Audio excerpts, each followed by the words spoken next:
할렐루야. 오늘도 함께 말씀 나누도록 하겠습니다. 맨날 바뀌죠? 네. 여러 가지 계속 피드백도 있고, 어떻게 하면 좋을까? 또, 여러 번 하면서 나중에 기회가 되면은 여러분들의 의견을 주시면, 뒤에 배경이 없는 게 좋은지, 떻게 했으면 좋겠는지, 또, 또 음질은 어떤지, 카메라 앵글은 어땠으면 좋겠는지, 다양한 의견들을 보내주시면은 적극적으로 반영하도록 하겠습니다. 제가 또 나름 또 생각해 본 게 있어서 더 좋은 화질로 또 이렇게 올리려고 하다 보니까 또 이렇게 바뀌었습니다. 양해해 주시기 바랍니다. 오늘도 함께 말씀 나누도록 할게요. 창세기 6장입니다. 드디어 창세기 6장까지 왔네요. 지난번 우리가 창세기 5장의 이 계보를 봤죠. 족보를 봤습니다. 보통 창세기든 어디든 이 족보가 등장하는 것은요, 새로운 어떤 파트로 넘어간다라고 생각을 하시면 됩니다.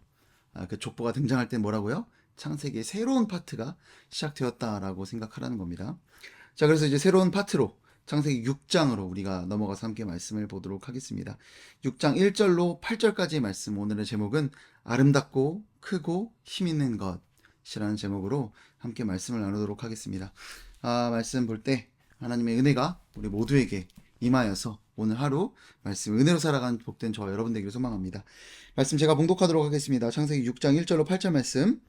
사람이 땅 위에 번성하기 시작할 때에 그들에게서 딸들이 나니 하나님의 아들들이 사람의 딸들의 아름다움을 보고 자기들이 좋아하는 모든 여자를 아내로 삼는지라. 여호와께서 이르시되 나의 영이 영원히 사람과 함께하지 아니하리니 이는 그들이 육신이 됨이라. 그러나 그들의 날은 120년이 되리라 하시니라. 당시의 땅에는 네피림이 있었고 그 후에도 하나님의 아들들이 사람의 딸들에게로 들어와 자식을 낳았으니 그들은 용사라 고대의 명성이 있는 사람들이었더라.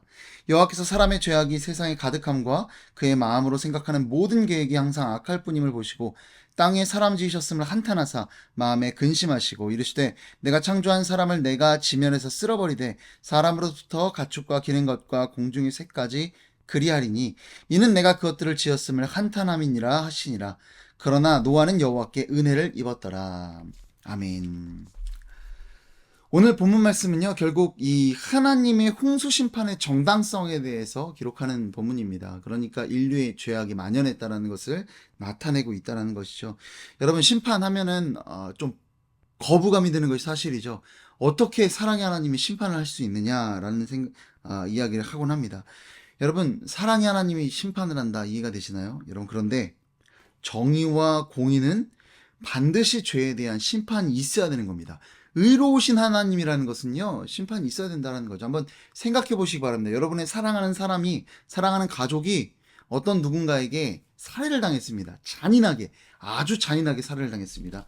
더 심한 얘기까지는 제가 못하겠는데요.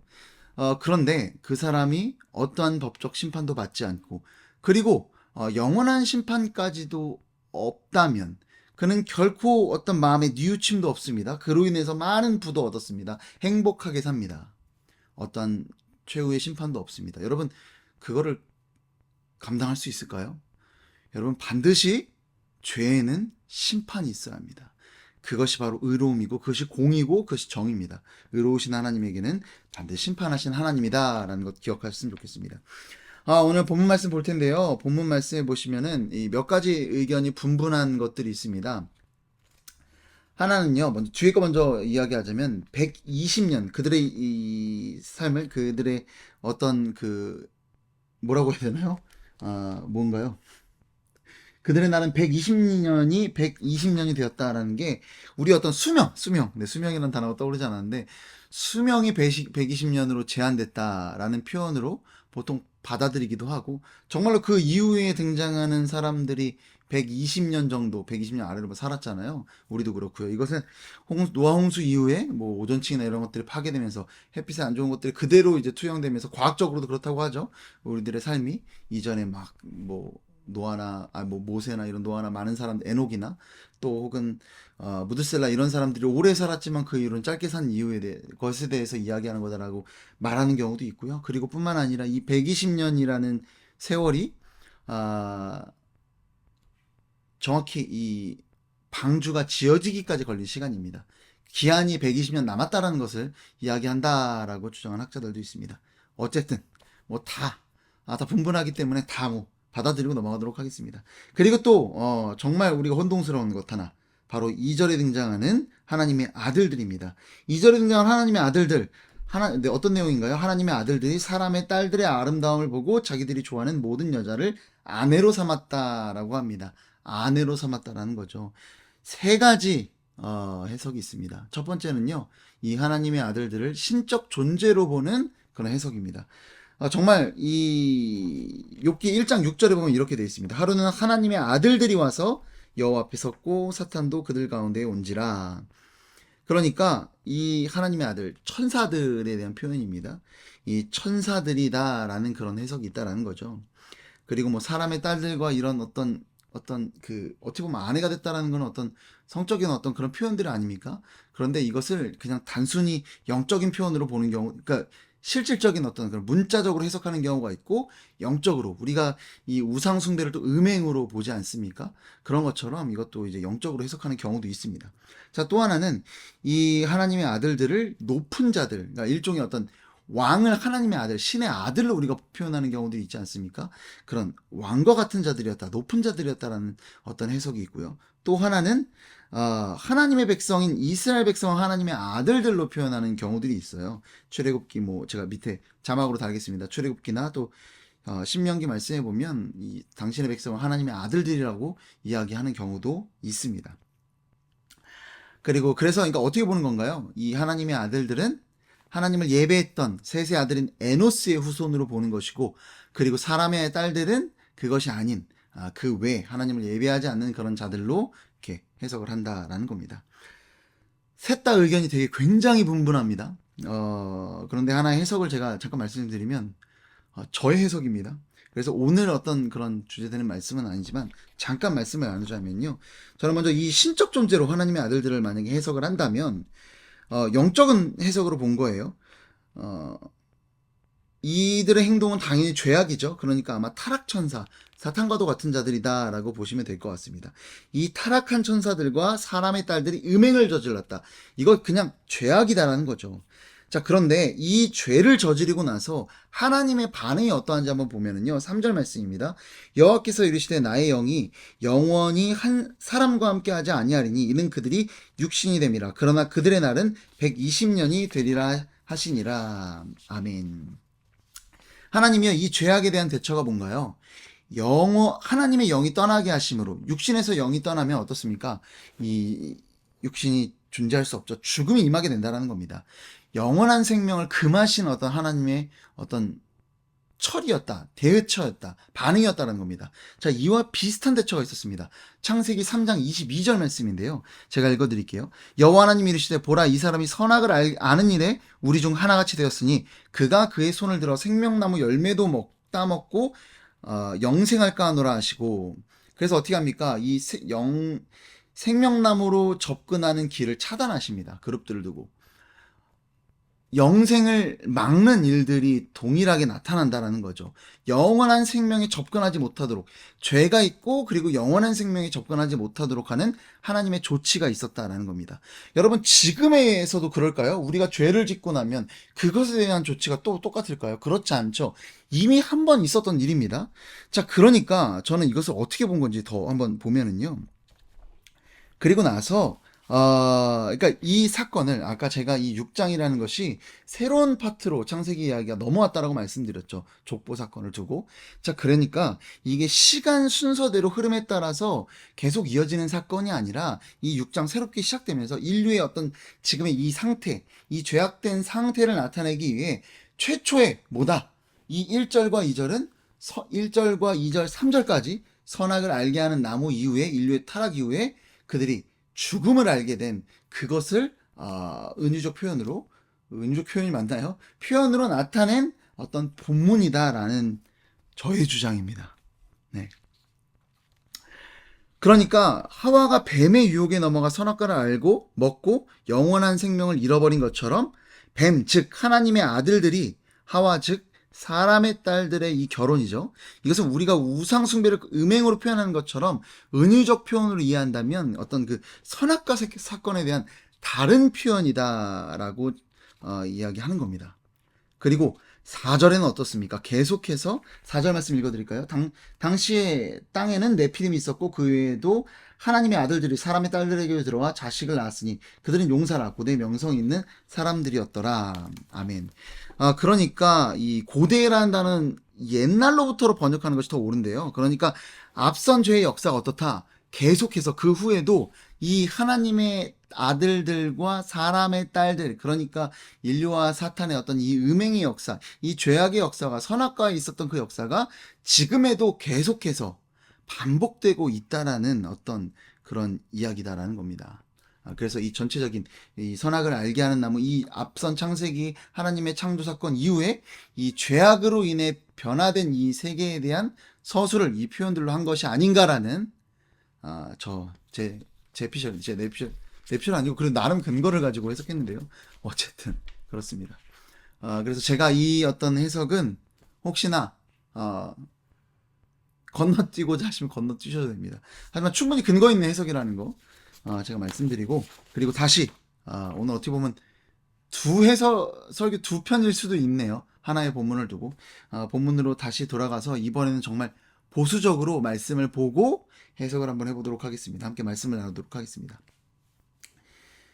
여러분, 이 모든 상황에 대한 지금 이 제가 읽었던 창세기 6장 1절로 8절에 대한 이 내용들에 대한 하나님의 평가는 어떻습니까? 이 당시의 세상에 대한 하나님의 평가는 5절이죠. 여호와께서 사람의 죄악이 세상에 가득함과 그의 마음으로 생각하는 모든 계획이 항상 악할 뿐임을 보시고, 뭔가요? 항상 악하였다라고 하나님께서 말씀하고 계십니다. 어떤 악이었나요? 하나님께서 항상 악하다 하셨던 그 성경에 나타난 인류의 모습을 살펴보도록 하겠습니다. 여러분, 2절 말씀입니다. 2절 말씀. 하나님의 아들들이 사람의 딸들의 아름다움을 보고 자기들이 좋아하는 모든 여자를 아내로 삼는지라. 이 하나님의 아들들이 사람의 딸들을 자기 아내로 삼았는데, 아내로 삼는 거에 대한 해석이 어떻든지 간에 여러분, 왜 사람의 딸들을 자기 아내로 삼았습니까? 아름다움을 보고, 아름다워서 이뻐서 그들을 아내로 삼았다라는 겁니다. 당시 시대적 상황이 어떻다라는 거예요? 사람들이 외모를 중시하였다라는 거예요. 이쁘면 장땡이였다라는 겁니다. 저는 뭐 할 말이 없습니다. 제 마누라가 이쁘기 때문에. 네, 농담 아닙니다. 네. 자, 우리 그래서 더 한번 살펴볼까요? 당시에 어떤 항상 악하였다라고 평가했던 하나님의 이 평가가 시대에서 어떤 상황을 보고 평가하셨는지 4절 말씀입니다. 당시의 땅에는 네피림이 있었고 그 후에도 하나님의 아들들이 사람의 딸들에게로 들어와 자식을 낳았으니 그들은 용사라 고대의 명성이 있는 사람들이었더라. 자, 이 네피림이라는 자가 등장을 하는데, 네피림이라는 사람들이 등장하는데요. 네피림이 뭔가요? 아시는 분도 있을 겁니다. 자, 민수기 13장 33절 말씀입니다. 거기서 네피림 후손인 안악자손의 거인들을 보았나니 우리는 스스로 보기에도 메뚜기 같으니 그들이 보기에도 그와 같았을 것이니라. 아멘. 여러분, 어떤가요? 안악자손의 거인들을 보고, 이 큰 사람들을 보고 네피림의 후손으로 여겼습니다. 그 얘기는 뭐예요? 네피림은 거인들이었다라는 겁니다. 큰 사람들이었다라는 겁니다. 여러분, 그리고 그들을 뭐라고 표현하나요? 용사라고 합니다. 장사라고도 또 볼 수 있는데요. 힘이 있는, 능력 있는, 어쨌든 대단하고 어떤 출중한 사람들이 바로 이들이었다라는 겁니다. 능력 있고 힘 있고 크고 거대하고 대단한 사람들. 자, 그런데 이들은 당시의 평가가 어땠나요? 명성 있는 사람들이었습니다. 자, 그런데 어떤 것에 대한 결과로 나타난 것이 네피림이고 이 용사였습니까? 하나님의 아들들과 사람의 딸들이 들어가서 결혼해서 그 자녀들로 태어난 결과물이었다라는 거예요. 어떤가요? 항상 악하다라고 말씀하셨던 그 상황입니다. 여러분, 크고 대단하고 이쁜 것들을 사랑하던 때가 바로 이 시대였고, 하나님은 이 모든 일에 대해서 어떻게 하나요? 항상 악하였다라고 평가하고 계시다는 겁니다. 여러분, 지금 우리가 바라는 것들이 뭘까요? 이뻐지는 것, 능력을 갖추는 것, 큰 집에 사는 것. 저도 서울에서 이제 의정부로 이사 오니까 이전과 다르게 많이 커졌습니다. 네, 크고 또 대단하고 능력 있고 이쁘고 아름다운 것들을 추구하는 이 시대 가운데 우리가 살아가고 있죠. 교회도 그렇지 않나요? 큰 교회, 더 많은 컨텐츠와 인프라를 갖추고 있는 그런 교회를 우리가 추구하고 실질적으로 가죠. 우리가 교회를 선택할 때 어떻습니까? 이런저런 교회 설교들도 보고 또 어떤 인프라를 갖추고 있는지 보고 마치 우리가 물건을 소비하듯이요. 좋은 것들을 보고 구매하듯이 우리가 그렇게 헌금을 내는 건 아닌지 한번 생각해 볼 필요가 있는 것 같습니다. 여러분, 그러나 하나님은 그런 기준에 대해서 악하다라고 이야기합니다. 여러분, 이 크고 이쁘고 아름답고 능력 있는 것이 죄다, 나쁘다라는 것을 이야기하는 것이 아닙니다. 그 시대의 풍조가 그것이 기준으로 살아가는 시대였다라는 겁니다. 여러분, 우리의 가장 중요한 기준이 이것들이 될 때 이것은 엄청난 죄악이다라고 오늘 말씀은 우리에게 선포하고 있는 것입니다. 여러분, 우리 예수님이 이 땅에 오셨을 때를 한번 기억했으면 좋겠는데요. 여러분, 유대인들은 어떤 메시아를, 유대인들의 그때 당시 상황은 정말 메시아에 대한 간절함이 넘쳐날 때입니다. 메시아를 통해서 뭘 이루고자 했나요?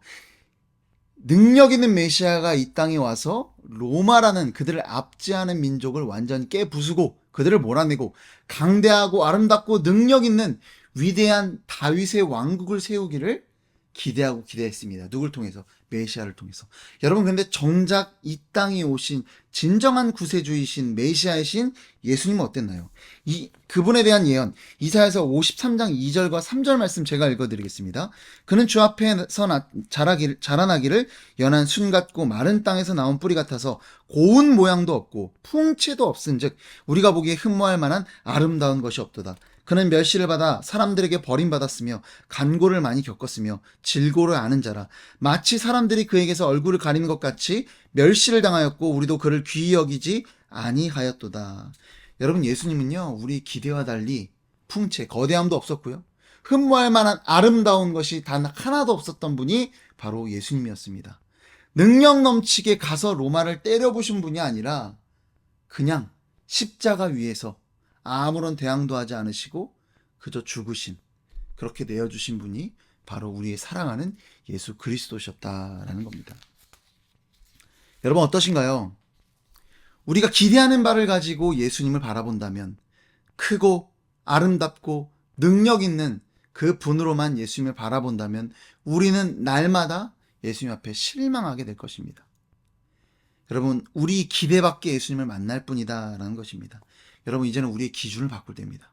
크고 능력 있고 아름답고 예쁜 것들이 아니라 정말 주님의 기준으로, 우리를 위해 내어주신 그 십자가의 기준으로 세상을 바라보고 예수님을 바라볼 때 우리의 삶이 진정 주님과 더욱더 합하며 나아가는 그런 복된 삶을 살아가는 우리 모두가 될 줄로 믿으시기 바랍니다.